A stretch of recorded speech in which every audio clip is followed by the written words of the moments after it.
Tomorrow marks 1 month since the Department of Homeland Security shutdown began. And now senators have failed for a fourth time to advance a funding bill to reopen DHS.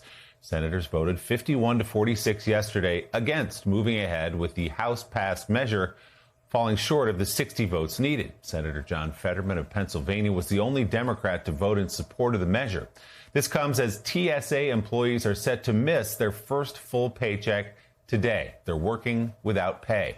Democrats and Republicans alike have said they are nowhere near a funding agreement. Meanwhile, Senate Majority Leader John Thune says the chamber will take President Trump's Save America Act to the floor next week for debate. Senator Thune made the announcement yesterday, saying lawmakers will have a robust conversation on the legislation, but that he cannot guarantee its passage. For months, the president and Republican hardliners have repeatedly called for a change to the Senate filibuster rule to ensure the bill passes the upper chamber.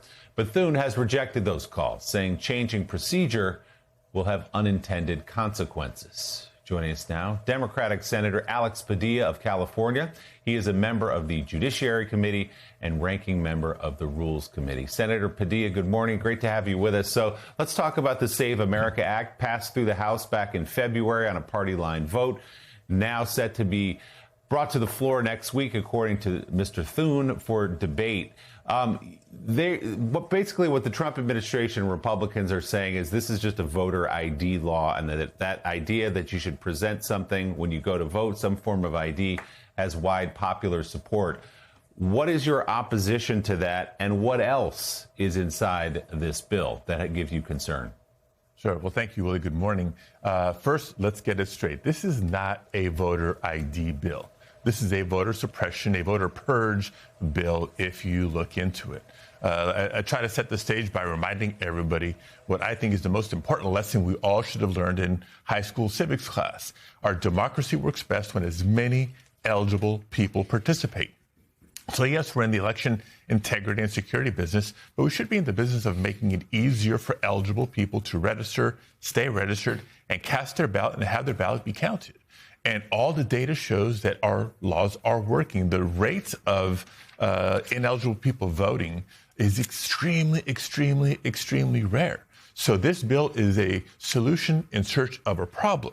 What would it do? Here's some of the examples. And not everybody has a passport, but if you require a passport to be able to go register or to be able to go vote, you're going to have the effect of eligible people not being able to vote. Or a voter ID bill, the way that it's written in a lot of states and the way it's written in this proposal, let's say a woman who chose to change her name when she got married.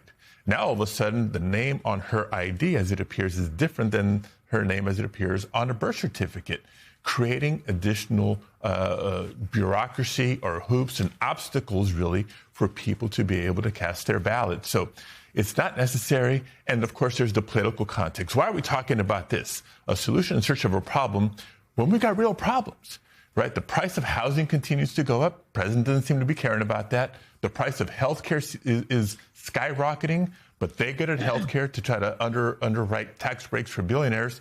And of course, the price of gas because of what's happening with this unauthorized war in Iran.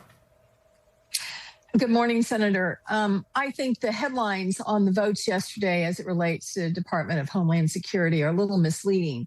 It's my understanding that the Democrats were perfectly willing, in fact, forced a vote yesterday to fund all of the parts of Homeland Security that people are most concerned about, Coast Guard, TSA, but it was the Republicans that blocked that. Can you explain what actually happened there, and why are the Republicans against opening up and getting the money flowing to the various parts of Homeland Security that aren't wearing masks and whisking 5-year-olds off the sidewalks?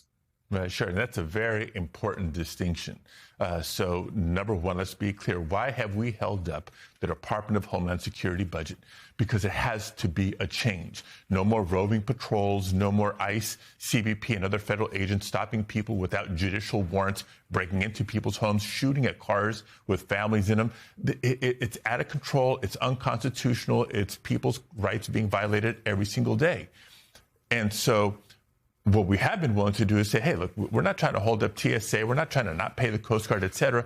So Democrats have said, let's fund all the non-ICE CBP agencies within the Department of Homeland Security. Republicans aren't going for that. Yesterday, we tried one at a time. One bill to say, let's fund TSA. Republicans blocked it.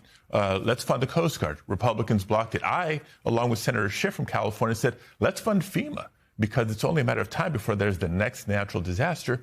Republicans blocked that. They would rather maintain this partial government shutdown than work with us to fund these other agencies and bring about the needed reforms for ICE agents, for CBP agents, and others doing immigration enforcement activity. So, Senator, speaking of the Department of Homeland Security, there's a nomination for a new Secretary of DHS, your colleague in the Senate, Markwayne Mullin, Republican, of course.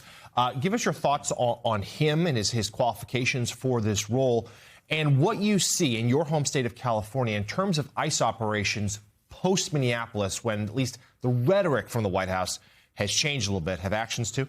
Actions have changed slightly, I would say.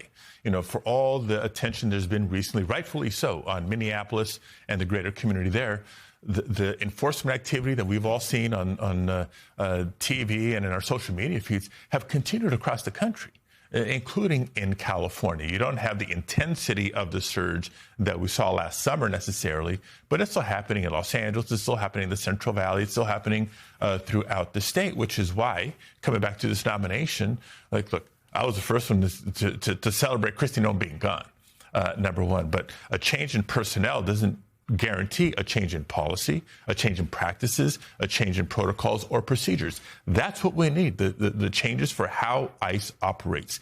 And the ideas that we've put forward, they're not crazy ideas. They're proven best practices for state and local law enforcement across the country.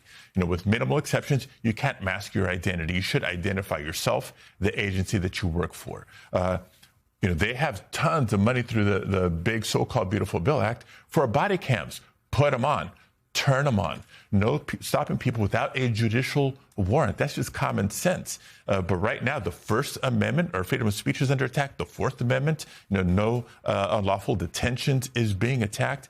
These are simple common sense reforms that I want to hear Markwayne Mullin, Senator Mullin, talk about during his confirmation hearing. Senator, tying those 2 points together, when we started talking about the SAVE Act and now what's going on in terms of the Homeland Security.